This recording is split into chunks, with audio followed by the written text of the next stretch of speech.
Savoir lire la psyché de quelqu'un à travers l'analyse de son visage. Est-ce possible ou pas? Je suis Rita de la chaîne Ayurnatur, la chaîne où je vous parle de Ayurveda et de naturopathie. Et aujourd'hui, je voudrais vous parler un petit peu de cette technique de lecture de visage qui est utilisée par différentes séances, différentes traditions millénaires et qui a été aussi récemment brevetée, donc il y a une cinquantaine d'années par le Dr Corman, sous le nom de morphopsychologie. Donc, je vais vous parler dans cette vidéo un petit peu des principes généraux de la morphopsychologie, en sachant on peut aller très loin en fait. Si on fait l'école de Dr Corman, c'est 3 ans d'études. Donc, c'est juste pour vous donner un aperçu. Qu'est-ce qui se passe donc déjà pour essayer de vous faire comprendre pourquoi on peut lire les traits de psychologie, les traits de la psyché d'une personne à travers la lecture de son visage. Donc l'idée de base, c'est que l'être humain, il va être un petit peu le résultat non seulement de ce qu'il a hérité de ses parents, mais aussi de son contact avec le milieu extérieur. Donc quand on observe un bébé, en général les bébés ils sont tous différents, mais ils ont tous des traits très semblables entre eux. Donc ils sont toujours très ronds, avec des joues qui ressortent. En général, ils ont souvent la bouche un petit peu entrouverte. Donc ils sont dans une réception passive. Okay.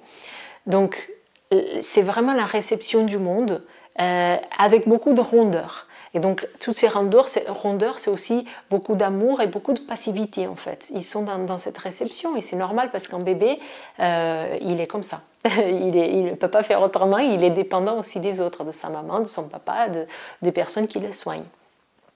Ensuite, avec l'âge, le visage de l'enfant, il va commencer à s'affiner. Donc, on va voir des traits qui vont ressortir de plus en plus.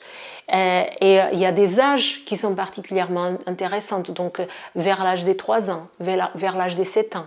C'est à ces moments-là que les visages des enfants ils vont changer particulièrement.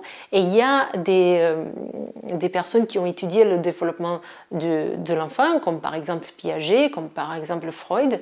Et c'est des moments clés où il y a des choses qui vont se passer dans le développement de la psyché de l'enfant.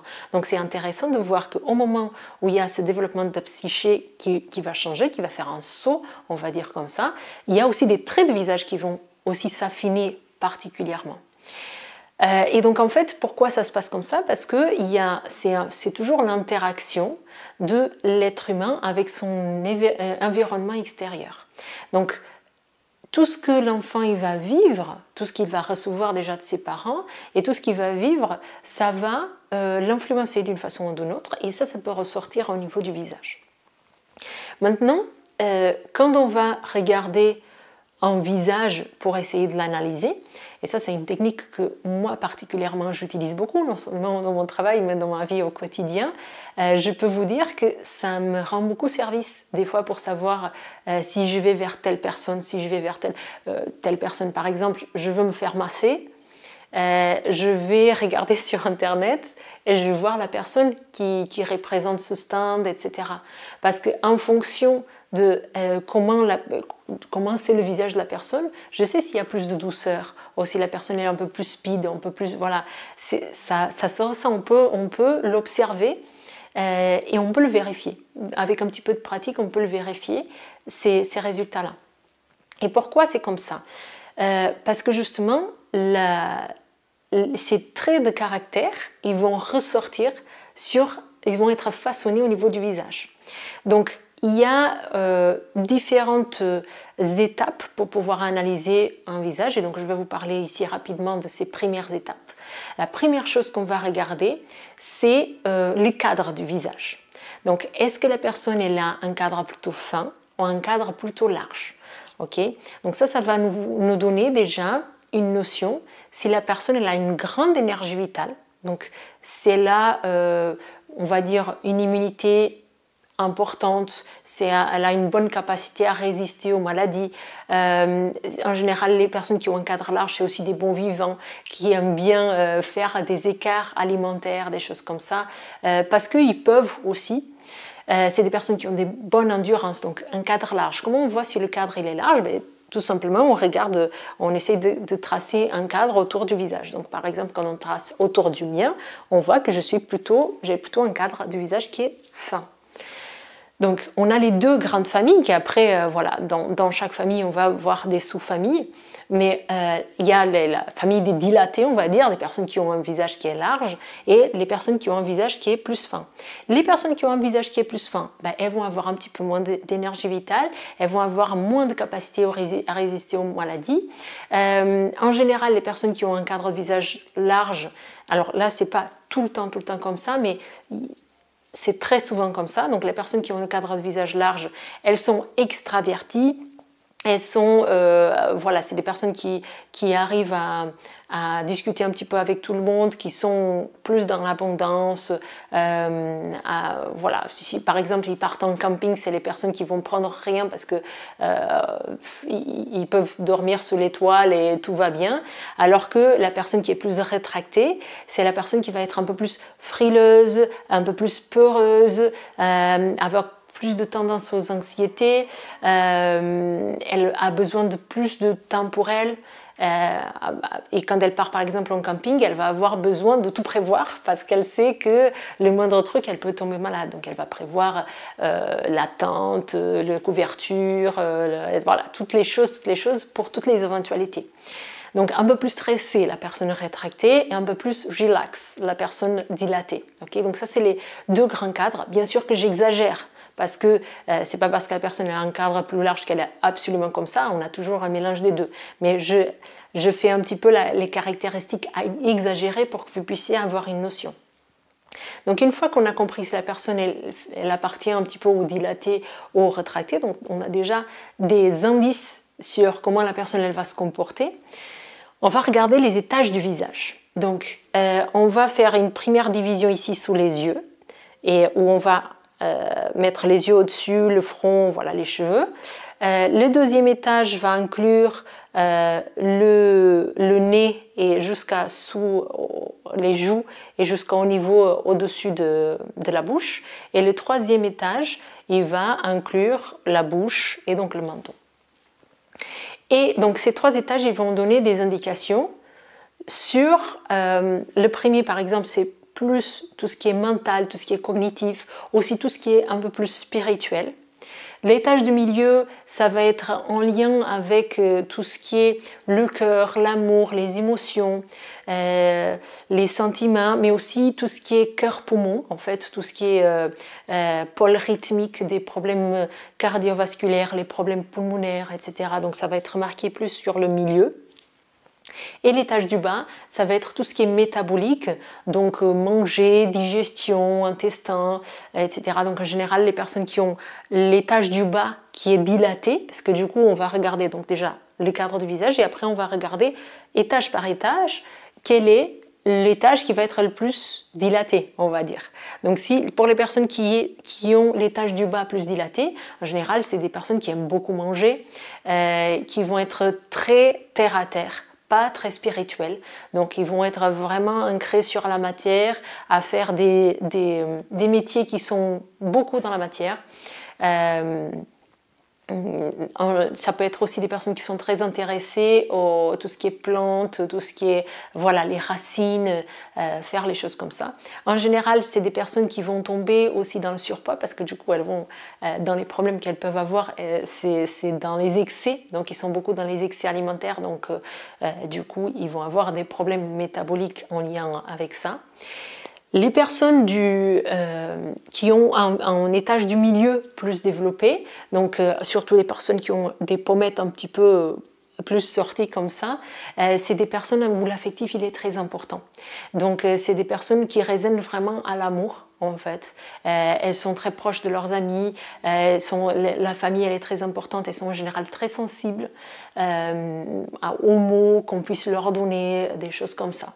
Donc c'est des personnes qui s'attachent beaucoup aussi aux autres par rapport au côté émotionnel.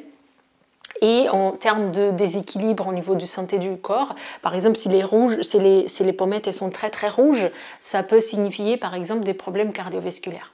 Donc c'est vraiment le côté cœur-poumon qui vont ressortir sur cet étage du milieu. Et sur l'étage supérieur, on va avoir donc qui est la cognition, et donc là, il y a encore plein de choses à voir. Donc on va regarder si c'est un petit front, si c'est un grand front, si c'est la personne elle a une tête en triangle, donc qui a vraiment le front qui est très large. Donc si c'est une personne qui a un front très large et un manteau très petit, c'est vraiment une personne qui est beaucoup dans la réflexion, beaucoup dans le calcul, dans toutes ces choses-là. Ça peut être aussi des personnes qui sont très spirituelles.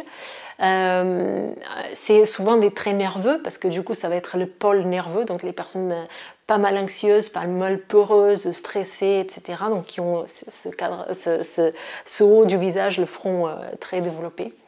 Voilà, pour les 3 étages du visage. Et puis la troisième chose qu'on va regarder, c'est les organes d'échange avec l'extérieur. Donc on a regardé le cadre du visage, on a regardé les 3 étages du visage, et après on va regarder donc les organes de communication. Donc les yeux, les oreilles, le nez, notamment les narines et la bouche. Donc si on a un petit cadre avec une grande bouche, des narines qui sont vraiment sortir, avec des grands yeux, c'est que la personne elle est beaucoup dans la communication. Plus les organes de communication ils sont grands, plus la personne elle est dans cette communication avec l'extérieur. Plus ils sont grands avec un petit cadre, plus la personne elle s'épuise. Donc une personne, c'est un petit peu mon cas, il y a des personnes qui ont plus ça, mais par exemple moi j'ai un cadre qui est relativement étroit, j'ai une bouche qui est grande, après j'ai les yeux qui sont plus petits, heureusement, je suis un petit peu dans la protection. Il y a des personnes qui ont des yeux très enfoncés par exemple, c'est qu'ils se protègent beaucoup, c'est que du coup ils ont peu d'énergie vitale et du coup ils bloquent un petit peu dans les échanges, donc il n'y a pas beaucoup d'échanges avec l'extérieur. Donc il y a des personnes qui voient très bien les narines, il y a des personnes qui ne voient pas beaucoup les narines. Donc moins on voit les narines, moins la personne elle est dans l'échange, plus elle est dans la protection de soi et moins dans l'échange avec l'autre. Un peu plus égoïste quand c'est au niveau du nez, quand la personne on voit moins les narines. En général, c'est des personnes qui sont un petit peu égoïstes. La personne qui a le nez en trompette, un petit peu comme ça, vers l'extérieur, le bout du nez qui ressort, c'est beaucoup les personnes qui sont dans une demande affective. Donc qui cherchent à plaire, qui cherchent de l'approbation, qui cherchent de l'amour en fait chez l'extérieur. Donc voilà, on va regarder tout ça. Si on a une personne qui a un cadre de visage qui est large, avec des petits yeux, un nez qui est caché, une bouche petite, c'est que la personne elle a de l'abondance, mais qu'elle ne veut pas partager. Donc elle est particulièrement égoïste, on va dire. Elle est un peu pour soi. La personne qui a une petit cadre de visage avec des yeux, de la bouche qui est grande, etc., elle est beaucoup dans le partage. Elle est beaucoup dans le don, beaucoup dans l'échange, mais du coup, elle s'épuise très vite. Donc, c'est les fameux Vata qui font le vol du canard. Donc, ils donnent tout, et après, ils s'épuisent. Et après, ils s'arrêtent. Et après, ils donnent tout, et après, ils s'arrêtent. Et donc, ce qui est intéressant dans cette analyse du visage, c'est déjà se connaître soi pour savoir si on a par exemple ce cadre de visage avec un grand échange avec l'extérieur, il faut le savoir en fait pour se préserver, pour du coup des fois s'arrêter et de se dire non maintenant aujourd'hui je me repose par exemple. La personne qui a un cadre de visage qui est large avec des petits organes de communication, peut-être qu'elle doit se dire ok il faut que je fasse un effort pour mon équilibre aussi, il faut que je fasse un effort d'aller vers les autres, d'aller communiquer avec les autres. Et tout ça, ça nous aide à retrouver notre équilibre. Et le fait de savoir analyser les visages des autres, ça nous aide aussi, ça nous rend service aussi au quotidien. Avec qui on veut collaborer, par exemple, au niveau du travail. Vers qui on va demander un tel ou tel service, par exemple. Donc voilà pour ce que je voulais partager avec vous aujourd'hui. Je ne sais plus de combien de minutes elle est cette vidéo. L'idée c'était de faire quelque chose de petit, mais c'est vrai que c'est quelque chose qui me passionnait, donc j'ai tendance à parler. Voilà, donc je vous invite à mettre vos commentaires ici dans les commentaires. J'aimerais beaucoup vous lire parce que c'est une technique qui me passionne et que j'aime particulièrement. Il y a énormément de choses à le dire là-dessus. Vous pouvez regarder sur internet, il y a différents ouvrages. J'en parle forcément de ces techniques dans ma formation de 18 mois de naturopathe ayurvédique. Donc on a un module rien que sur toutes ces thématiques-là et on va forcément beaucoup plus en profondeur. Donc voilà, je vous invite à mettre tous vos commentaires ici. Si vous voulez regarder des liens vers la formation, je vous laisse aussi ici dans le descriptif. Et je vous dis à la prochaine vidéo. Merci beaucoup.